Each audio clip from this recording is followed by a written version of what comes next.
Hey everyone, This is Mukul. and this is Swapnil. Welcome to Going Slow podcast, where we discuss our product journeys. And also have casual discussions around life, universe, and everything in between. Hello. Yes, I can hear Yep. you. Hey, so we're finally here. Yeah, Yeah, we happens super finally fast. started recording our first episode. So, yeah, I think it took almost 1 week from like ideation to recording our first episode, right? Yeah, I never imagined we could execute a podcast so fast. Yeah, yeah. It was just like, would you be interested? And you said yes, and then we started discussing names. Naming was a super fun. I think spent like 2 hours on that. But yeah, Definitely. I think as soon as the name was finalized, the other things fell into place. Yeah. And personally, I'm very happy with the name, like Going Slow, because it's like the definition of what I'm trying currently. So I think what we are trying, but so it's like very apt name. Yeah, same. Like, do you want to like just give our listeners a quick summary of what you have been up to? Why did you choose this lifestyle? What lifestyle? What is it that you're doing? Yeah. So hi, I'm Mukul. I'm co-founder of a startup called Site, and we are a team of two building Shopify apps. Like we have two apps in Shopify ecosystem. We have been working on it full time for last 7 months. Before that, we were working on it part time for 5 months. So it has been life changing year for us because last year we at the same time we were working in a company full time as a software developer, and now we are working on products and trying to make it grow as much as we can. For example, last year in December we had our first payout. I think it was of like $10-20. It was our first Oh, payout, like first dollar earned over internet. impressive. And yeah, I mean, somehow those $10, $20, that feel was very different from the salary. Even though salary was much higher than that amount, but that amount, when it got credited to our like PayPal account, and we were like, whoa. Unlocked like a totally new domain, and I think it would be very hard to go back now. It's like the others. You have once you have been on the other side. I think I don't know. Like I think same goes for me as well. I don't know if I can ever go back to a job. That's and that is a thought that is like I could never have imagined myself saying that a few years back. I could never like I always thought that is like a long term goal. But yeah, here we are.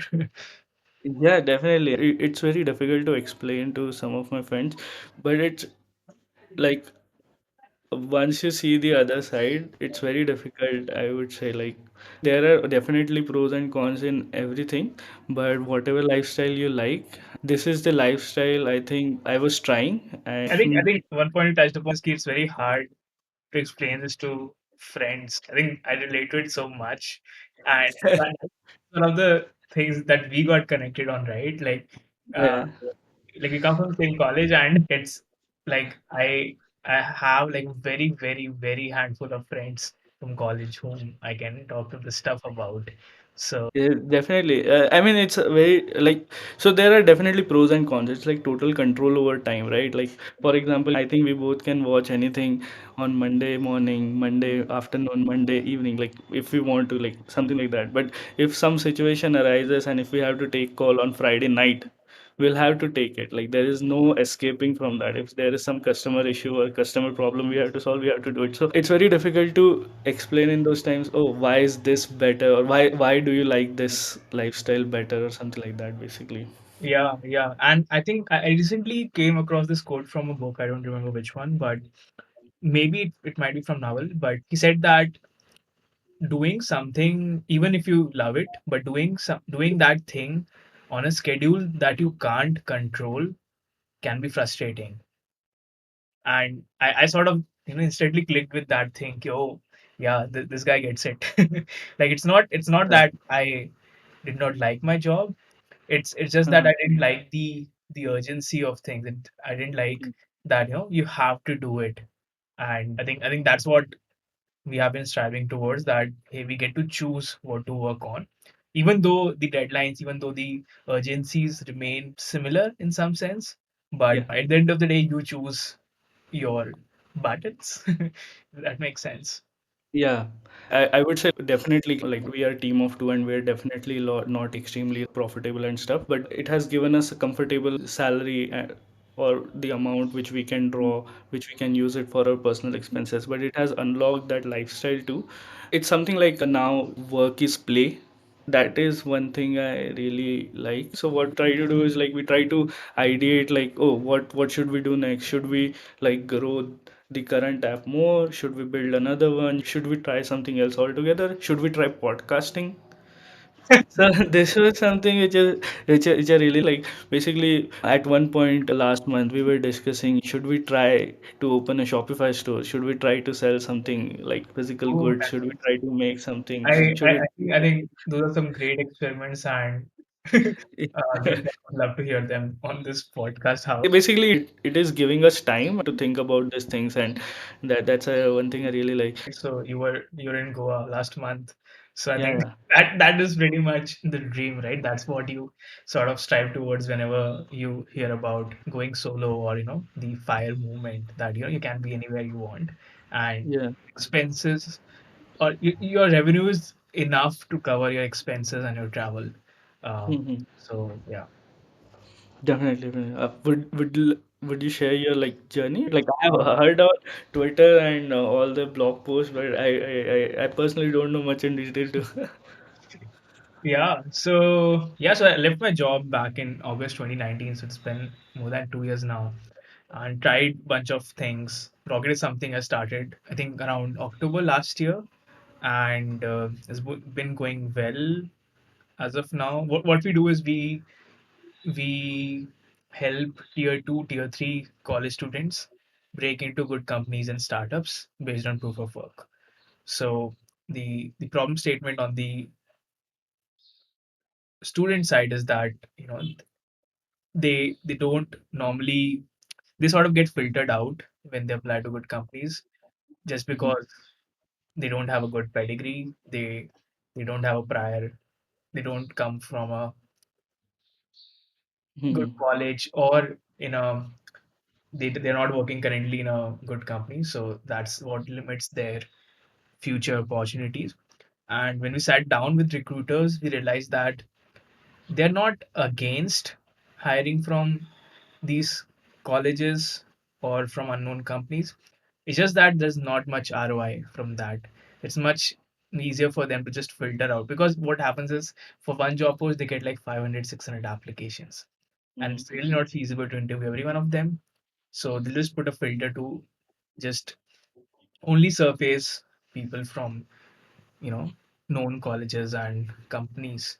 So when we reached out to companies and said, hey, we'll do the filtering for you, and then they were like, yeah, go ahead. Especially in these times when talent is the talent market is like crazy right now.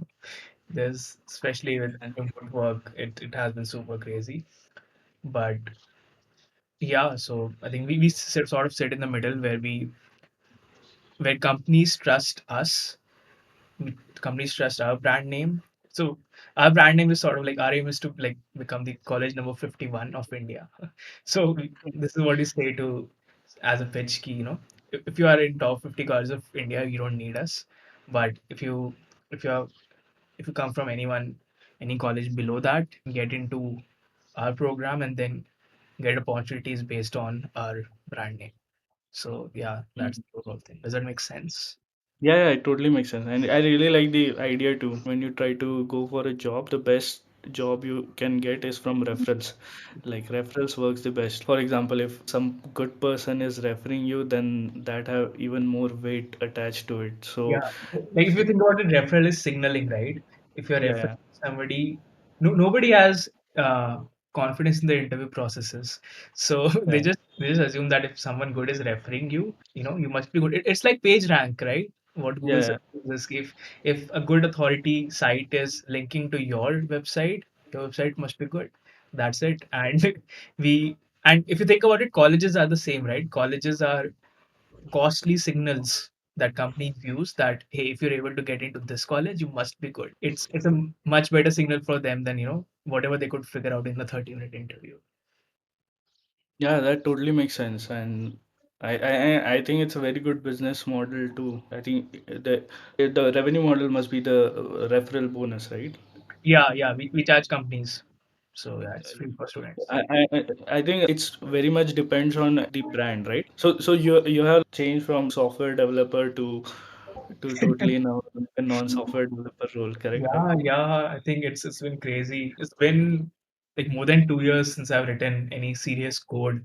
And I okay, so we just sort of didn't plan for this. We sort of touching this uh serendipitously, but yeah, one of my goals this month is to get back at coding, and Oh, wow. it's just because it's been so long, and now I deal with devs on a regular basis. So now I'm thinking, hey, I should re-earn my title as a software developer.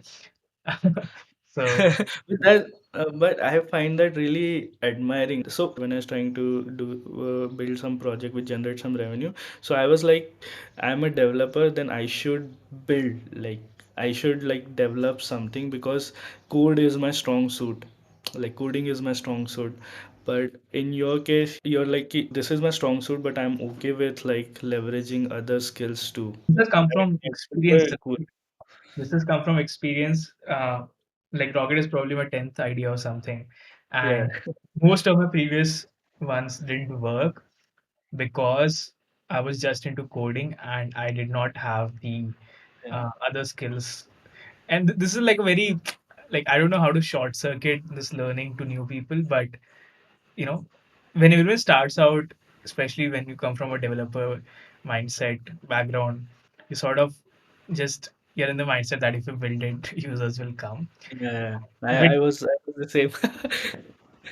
yeah, yeah, yeah, yeah. I remember you also had tried bunch of. I think there was something on GitHub bot that you tried, and then you built some Slack things as well. So Yeah, I didn't know anything at that point of time. I was okay at coding and everything, but I wanted to build something, so I was like, let's build something.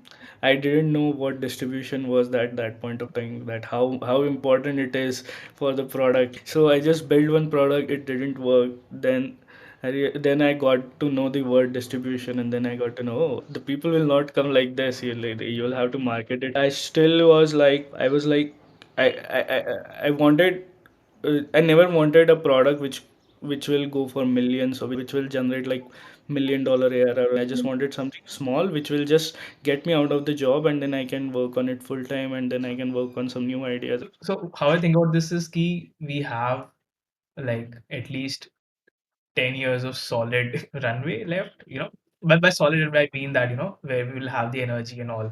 I hope Mhm. we have it like still 20 years from now, but Yeah. I think at least 10 years is like a very conservative thing that will have it, and the experience compounds pretty fast. I think that's, and I was just touching about this in the previous thing, right, when we were saying that I made a decision to switch from coding because I realized that coding is not the only thing, or The only thing. coding is not where the world revolves around. There are a bunch of other things, and all my I think that also played a part, wherein all my network, all my friends, most of my friends also had coding as their core skill. So like whenever I used to partner with them, they were like like we couldn't make that 1 + 1 = 3 wala connection. It was always that, like, we were never complementary. It was just more of the same skills, and that didn't really work out. And then I sort of thought, "Okay, okay, hey, I have the network of good coders already. What if I switch to the like I learn the other skills, and then I'll always have the tech people around to sort of collaborate." And that's how I made the decision to switch from programming. That I think that's a very good decision because you already have connections too, and you already have like the market knowledge. So it's Yeah. like domain expertise plus this thing. Plus, I think code-based courses and everything like are now on very good, like Yeah, on very I think price. that's mostly that mostly came from the pandemic. I think this was like back like before pandemic. So this was in 2019. But yeah, I think as of today, I I'm a fan of cohort-based courses, and yeah, I think yeah, I don't want to. I just want to, like I said before, right? Key getting back into coding again from today.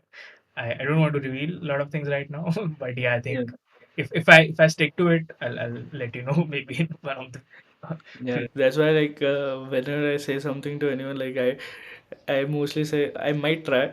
I'll not say I'll definitely try because it's like commitment then. Yeah, yeah. What happens is that as soon as you tell it, I think you get that hit, dopamine hit, and then like at least for me personally, what I've seen is that it sort of reduces my chances of completion. It depends on the tasks, of course, but I think coding is one thing wherein like I want to keep it under wraps. I want to see how it goes because I also don't know how it will turn out, whether I like it or not. It's been a long time. Um, so yeah, I'm excited to see how it goes. That makes sense. I'm also like trying to learn other skills, especially in terms of marketing, SEO. During our like last year, we got to learn about like App Store SEO. It was very specific to Shopify.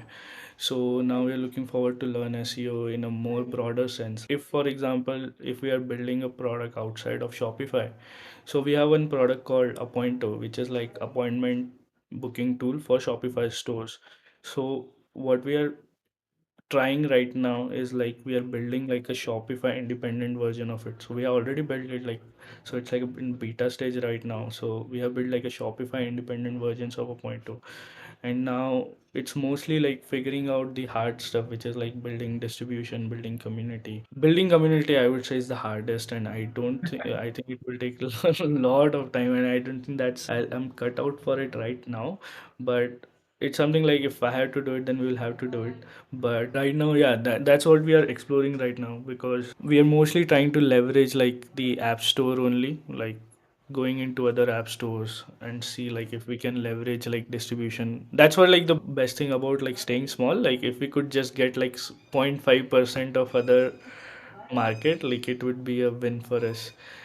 So yeah, I mean that's why like it's very interesting for me like when like someone from the development background tries to do marketing, then he has like best of both worlds right now. Yeah, yeah. Like if you can code, or basically if you can build and if you can sell, like this is like the killer combination. Uh, Yeah, yeah. And those are bit mutually exclusive because when you're market, you should never say what you have done in like coding. So it's like very mutually exclusive set, but it's very interesting. But I think it's like the comfort zone too, like because in terms of like development, we have a habit of like doing X and getting Y as an output. But when I think you might I think know more I guess, but when you're trying to build a community, when you're trying to market something, it's not like that. Like it's not like X is equal to Y and something. yeah, So it definitely. what I mean by that is key is programming may like you correctly said, right? Key, if you give this input, you'll get this output, and you can expand it in terms of hey, if you have these features in mind, if you put in these hours, you'll figure out these things. Like how things are going to turn out. Well, you have a lot of things under your control, but other Hmm. things, marketing, SEO, I think all other things are it's very, especially coming from a developer background, it's very unsettling. It's very anxiety inducing, wherein you don't know what will go viral in some sense. You Yeah, don't yeah. know. It's like you're just you're just taking shots and you'll double down whatever works. But overall, like you're just figuring out. And I think that is like the hardest part coming from a developer mindset that you don't know what the output is Yeah. going to be. But to be honest, I think the figuring out part is applicable for everyone. Like when I was at zero, I thought like the person at $100 MRR has already figured out few things. When I reached $100 MRR, I was like, whoa, there are still many things to figure out. Then I went then we went to $1,000 MRR. We were like, whoa, there are still many things to figure out. And then every next step you're like, oh, the next step is still yet to figure out. Like obviously you have some signs that, oh, okay, you can go in this direction, but you can go in that direction. But the I don't know, like if someone can say with absolute certainty that, oh, this will definitely is the like the game changer and stuff. Like it's always like from when I was at zero, I always thought like the person at 1,000 or 10,000 has all things figured out, but it's not like that. Like everyone is like just doing like hit and trial methods and just winging it, and it's mostly like, I guess, like when like it's mostly like many you're failing on many things, but then few things get successful and then you're like, oh, that's nice. Then you just get on to the next one. That I think it took me long to figure out, oh, no one has anything figured out, everyone is just trying out things and experimenting Yeah, basically. in addition to that, uncertainty, like I think uncertainty is also what keeps us going as well. Like if you have, like as of today, if you figure out everything today, Yeah. then and then you just go into execution mode for the next 2 months. I think you'll get bored pretty quickly. Yeah. And I think that's what happened to me in the job. That like I had like a 1 month, 2 month, 6 month, 3 years plan of what to do, what projects to undertake, and yeah, I didn't get a lot of opportunity to think, brainstorm, go out of comfort zone, to see what we can do more. Versus as of now, it's very dynamic. You control what challenges to work on. You decide. So you can find your Goldilocks spot, right? If things are getting easier, you can sort of automate it, or you can put a process, and then you can choose new interesting challenges. So yeah, Definitely. I think So, podcast is also like going out of our comfort zones, right? This is, I think, mm, both of our first podcast, right? yeah. So next question is like, so why podcast and why going slow? Yeah, yeah. I think do you want to start? I think we should have started the episode with this, but okay, better late than never. It went off rails for like I think 25 minutes. Cool. So, do you want to talk about what, how did we came across going slow? What is that? Yeah, I mean, so the reason for podcasting was extremely simple. It was just to try something new. So I'm, to be honest, not sure that if it will work or if anybody will listen to it or not. So like there is that one thought experiment, right? Like for example, if there is a room full of people, where would you stand? Would you be at the center of the room or would you be at the corner of the room? Like center of the room is like the person who speaks a lot, who tries to control the situation and everything, and the corner of the room is someone who is like, let like whatever it comes, I'll just be wherever I am, something like that. So I always like to stay at the corner of the room. I never like to be at the center. And so it's something which I wanted to just like something like I just wanted to get out of that comfort zone and just see like how, if it works, or if I could just improve like the conversational skills. If something good comes out of it, then it's good, I guess. Yeah, I think for me it's like zero downside, right? Like, Yeah. why not? So, and I think both of us align with the goal of having fun as well. So, we'll just stop doing it if it's not fun, right? Matlab, there's no commitment कि we'll do, let's say, 10 episodes or 20 episodes. Like in my mind, like we can stop it next week as well. It just depends on how it goes. And yeah, I think that's super important that we have like zero expectations from this. Yeah, zero expectations, and also like it's mostly out of fun, I would say. It's not that I think we are here to discussing on one subject, or we are giving advice on something or something like that, because there's nothing to give advice, I think. Like it's just we are just having like casual conversations on our on the products we are building and or anything which we find interesting. Yeah, I think advice is contextual anyway, so Correct. there's no point giving advice wherein you don't know the background of the other person. So yeah, we're not here to give advice. I think the closest Yeah. thing that anyone can take away from this is nobody has it figured out and everyone is just winging it. If that's the takeaway that you take from this, I think that's something I'll be super happy with. We didn't discuss like why going slow.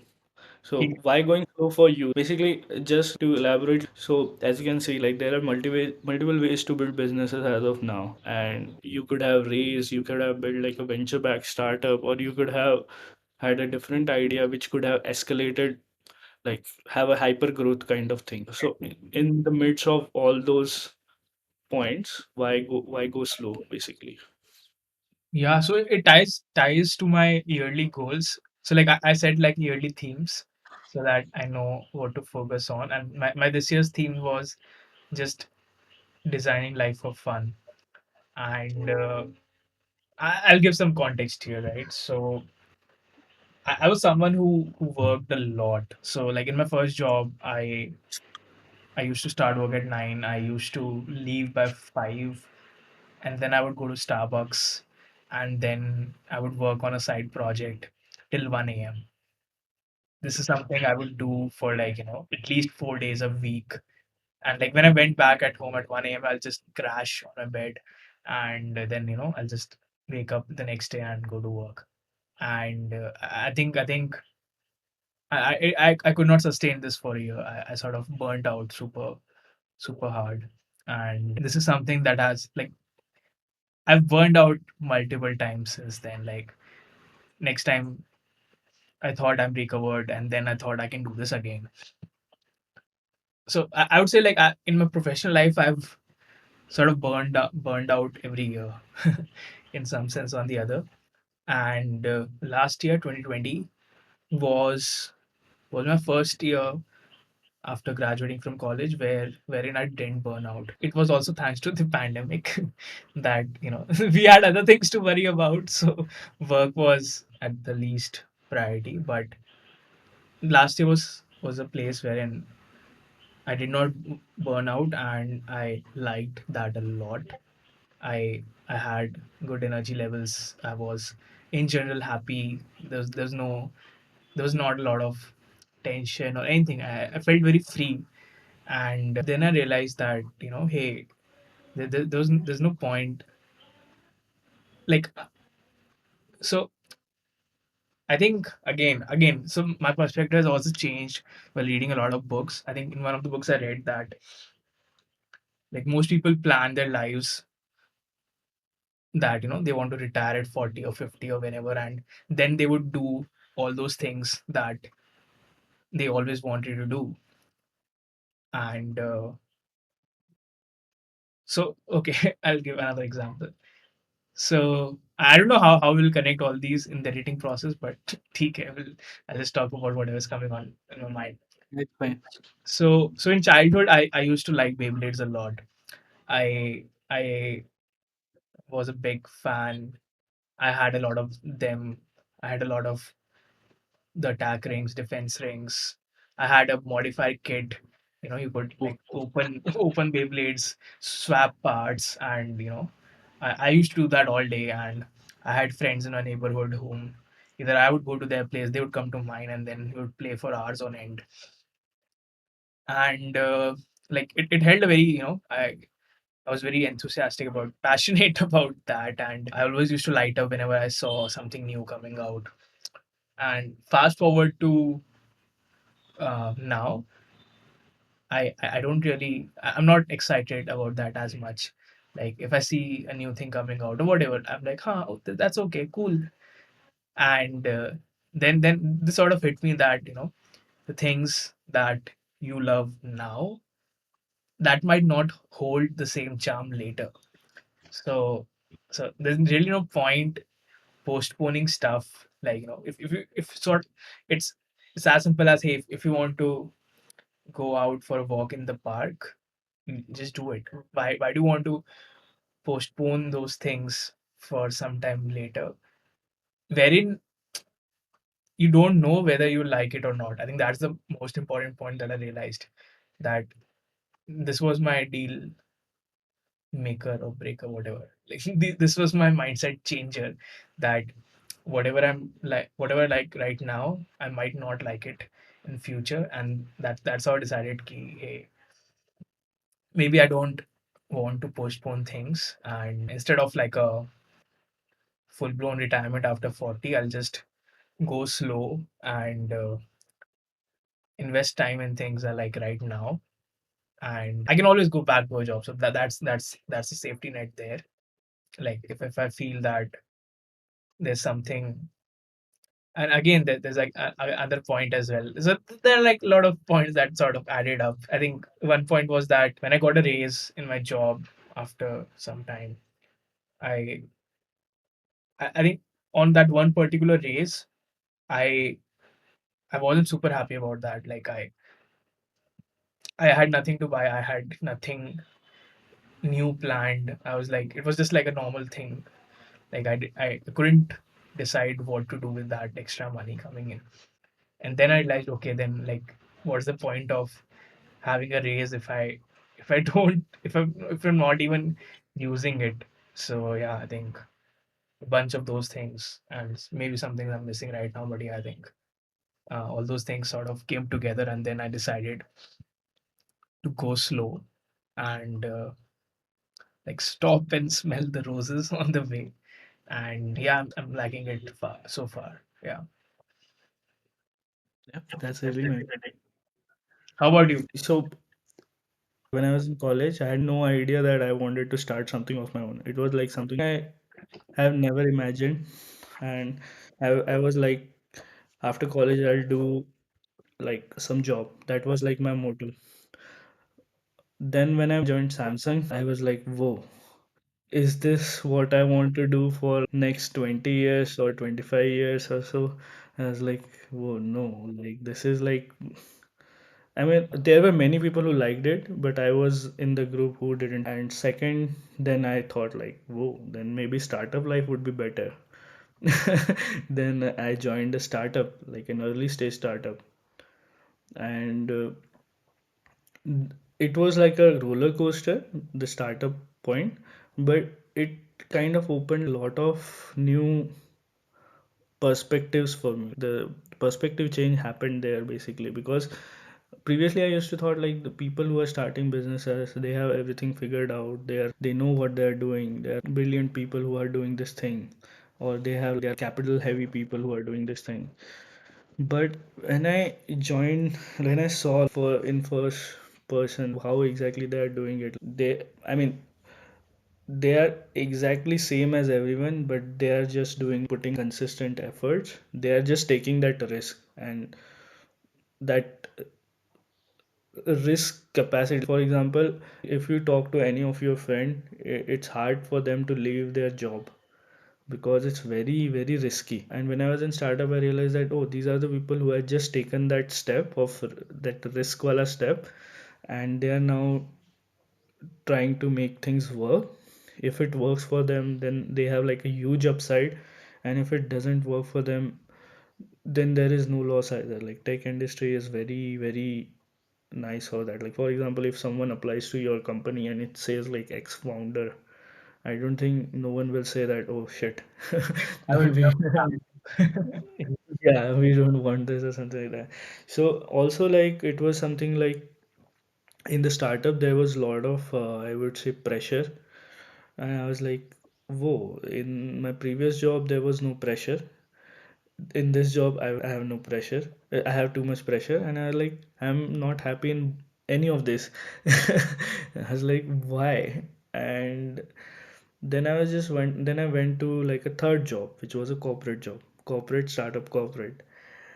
And then one day I was just thinking, whoa, what exactly I'm planning to do? If you see all your life, things are figured out already for you. For example, when you're born, you'll go to KG, kindergarten, then you'll go to classes till 10th, then after that you'll go 11th, 12th, then you'll go 4 years of college, and then after that you will do corporate job, then you will get bored, and then you will go to MS, and then you will do corporate job there. It's like there is a path which has laid out for you. In the corporate, I was like, I am at software developer 1, what is next for me. Even if I do 150% of my work or 200% of my work, I would be software developer 2 or maximum software developer 3. So there is like a ladder, like there is like an invisible ladder laid out for you, which definitely, I'm not saying like bad or good or anything, because I think it works out well for like 90% of the people. But for me it was something like, whoa, like from 3 years from now I will be from software developer 1 to software developer 2. After 3 years after that I would be software developer 3. Then I was like, whoa, this is something. I used to do a small thought experiment out at that time, that what if I could work on something of my own, and something which gives me like an enough money to have like a cash flow, like I could spend on things, it doesn't hamper my lifestyle, and I could just work on things I like. And that's the best thing. For example, it doesn't need to be coding. For now it's coding, but for from 5 years from now, if I want to try something else, I should be able to try that thing instead of worrying that, oh, what why and stuff. And then I started reading about this indie hacker stories and journey, and I was like, whoa, this is something possible. Like, because you don't know, like the idea that it's possible, I didn't know that it was possible before that. So I was like, whoa. Then I was like, oh, it's possible to build a small business. You don't get to know about these small businesses, right? Because they are so small, they don't market themselves, and they are like hidden behind the marketing of like Fang. Like big companies, you don't know about them, you will never hear about them, but they are the most happy teams out there. They are the most happy people because they are working on they are working on what they like. They are working on whenever they want, and they're, I would say, financially free in some cases, like depending on at what stage they are.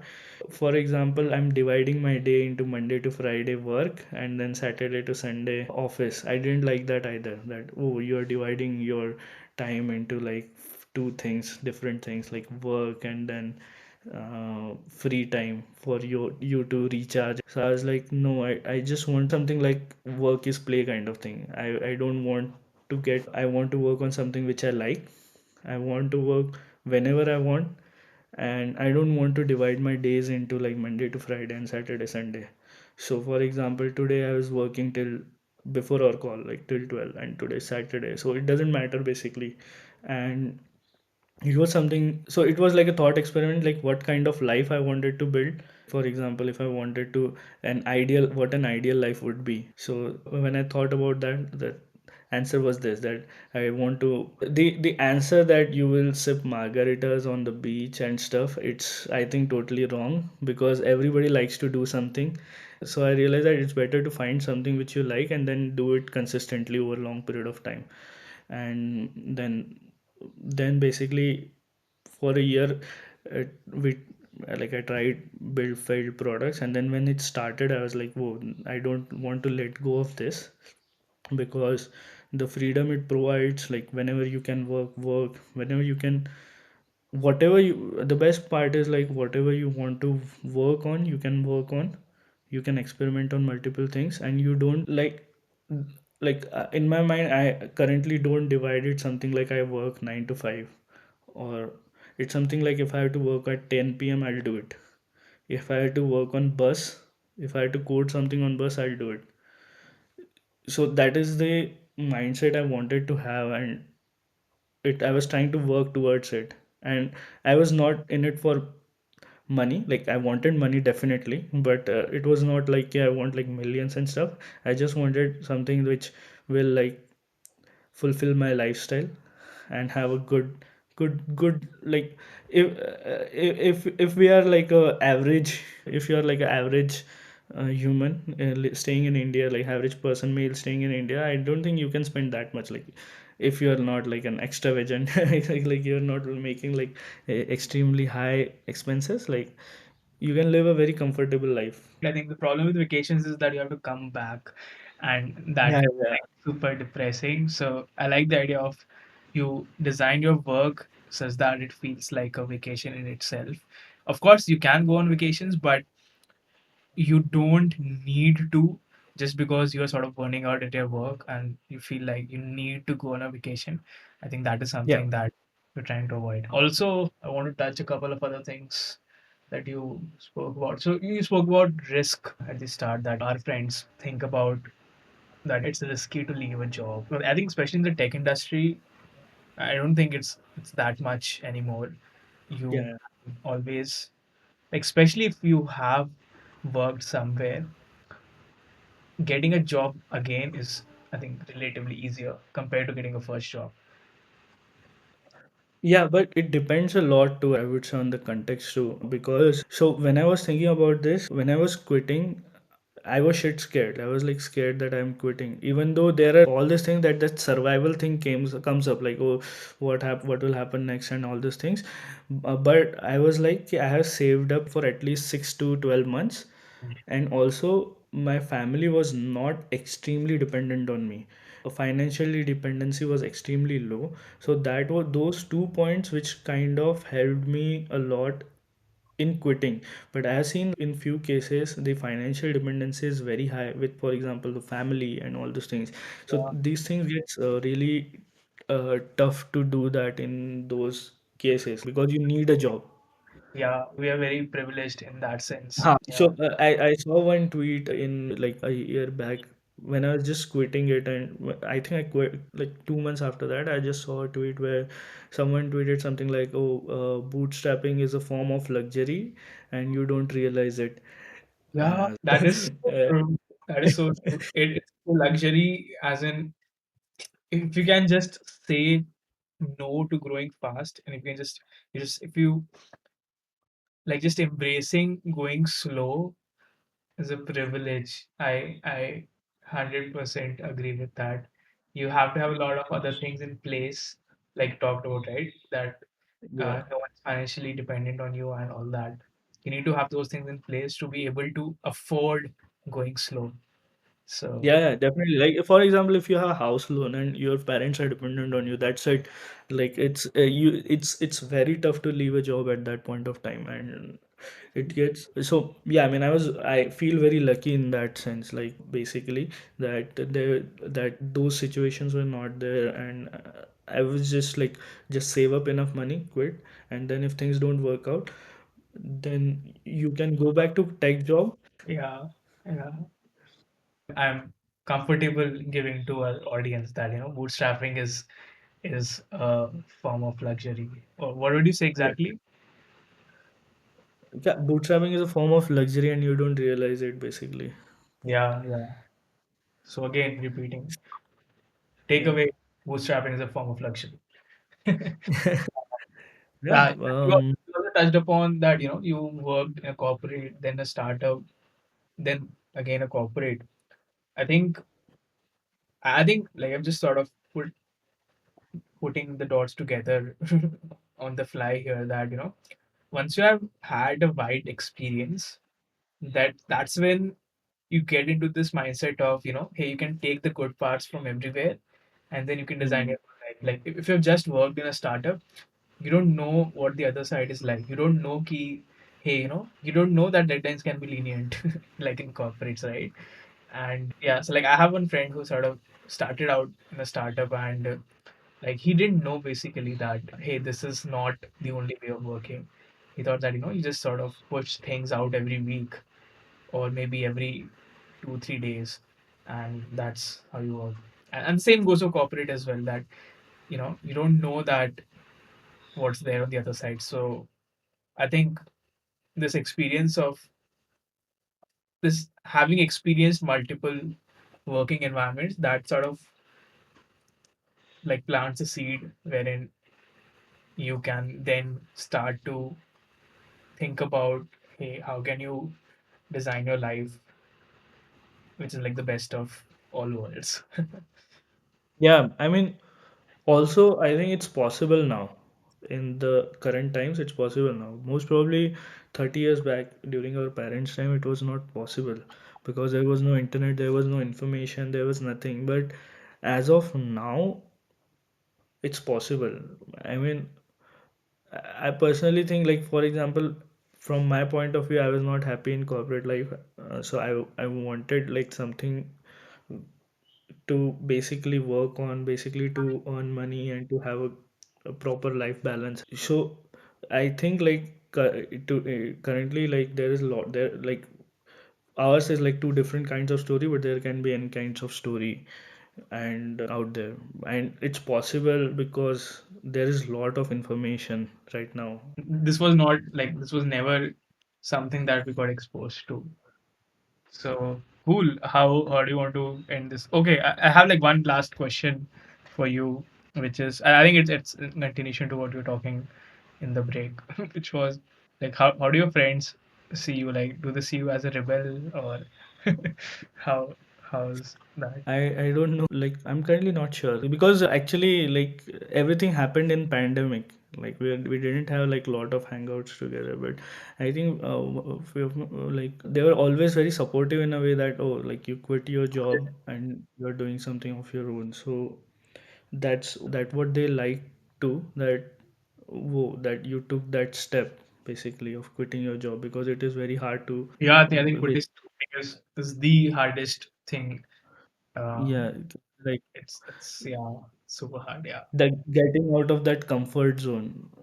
So That yeah, that ties everything together. Like that's the whole reason we're doing this podcast. We are used to be in the corner of a room. but So one thing, yeah, but one thing I've seen is like many of my friends are very happy with what they are doing right now, which yeah, I couldn't relate. But they are very happy. So I was like, whoa, that's like the best thing. Like, I mean, if you're happy, then that's like the win. something I read in the book Stumbling on Happiness, and it talks about experience stretching. What that means is key. Let's say, so it gave an example that hey, you and your friend are sitting on a beach, and let's say your friend is having a cigar, and he sort of looks at you and says, hey, why don't you have it? And then you say that, hey, I'm happy, and your friend is doesn't cannot relate with that. But on on an absolute level, you can be happy. You can even be more happy than him if you haven't stretched your experience. Like if you haven't had that experience, your your experience could be like, let's say, like a 8 on 10. But when you start exploring other experiences, that's when you sort of self recalibrate and figure out, acha, maybe this experience which I was loving, instead of 8 on 10, it's only a 4 on 10 because you found other better experiences. And I think that's what that's why we say, right, we can never go back because we have seen what's on the other side. And I Yeah, think but yeah, that's true. But like, I really like that. Like, I mean, my personal motto is like, if you're happy, then that's like the best place possible. So, for example, so I see like few of my friends that they're extremely happy with what they're doing, and I'm like, whoa, that's like the best case scenario. But if I do the same thing, I wouldn't be able to feel that same happiness. So I'm like, it's okay. I think those are like two different perspectives, two different things. So yeah, I even I previously, yeah, go ahead. sorry. No, go Yeah, ahead. I mean, at one point of time, I was like, everyone should try this. Everyone should try building a business. And I was like, then after some point of time, like, then when some sense started to enter into my brain, then I was like, whoa, this is actually like not right way to look at things. Like, if someone is already working on things they like, if someone is already liking what they're doing, then that is like their absolute win. Like, for example, if what we are doing right now is what they're doing currently, it's like a win for them, right? It's like win for everyone. So Yeah, I think that is this is something that you don't hear a lot from other folks, which is like, if you're happy in your comfort zone, then yeah. then it's totally fine. You don't need to get up. Like you'll you'll hear or you'll see a lot of tweets or people saying, hey, get out of your comfort zone, get out of your comfort zone. But I don't think you need to. I think it's a choice, and you can be happy at both places. And it's also a phase wherein for some time you might like going out of your comfort zone. Maybe, after some time you'll like the other one better. And then it ties back again to, do whatever you like, right?